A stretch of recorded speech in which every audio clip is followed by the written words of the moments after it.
નમસ્કાર મિત્રો, વિડીયોમાં તમારું સ્વાગત છે। જી હા મિત્રો, અત્યારે હાલ મોટા અને મહત્વના સમાચાર સામે આવી રહ્યા છે। તો મિત્રો, સમાચારમાં વાત કરીએ તો ગુજરાતના નવસારી જિલ્લામાં આજે એક દુઃખદ અકસ્માત સર્જાયો છે, જેમાં જલાલપુર તાલુકાના સગારા ગામ નજીક સ્થિત સાગર ઓવરબ્રિજ પર કાર અને બાઇક વચ્ચે થયેલી ગમખ્વાર ટક્કરમાં બાઇક પર યાત્રા કરતા પિતા પુત્રનું ઘટના સ્થળે જ મોત નીપજ્યું છે। આ અકસ્માતથી સ્થાનિક વિસ્તારમાં શોકની લહેર ફેલાઈ ગઈ છે અને મૃતકોના પરિવાર પર ભારે આઘાત લાગ્યો છે।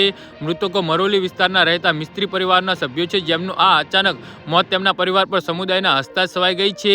ઘટના આજે સવારે 10:30 વાગ્યાની આસપાસ બની હતી। મરોલી વિસ્તારમાં રહેતા 52 વર્ષીય રમેશભાઈ પટેલ અને તેમના પુત્ર વિકાસ પટેલ બાઇક પર સફર કરી રહ્યા હતા।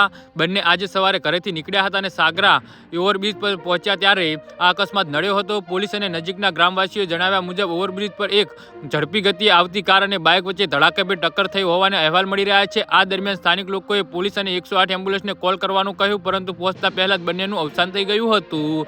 જી હા મિત્રો, તો આના વિશે તમારું શું કહેવું છે તો નીચે અમારી કમેન્ટ બોક્સમાં જરૂરથી જણાવજો અને અમારી યુટ્યુબ ચેનલને સબસ્ક્રાઇબ કરવાની ભૂલતા નહીં। ધન્યવાદ।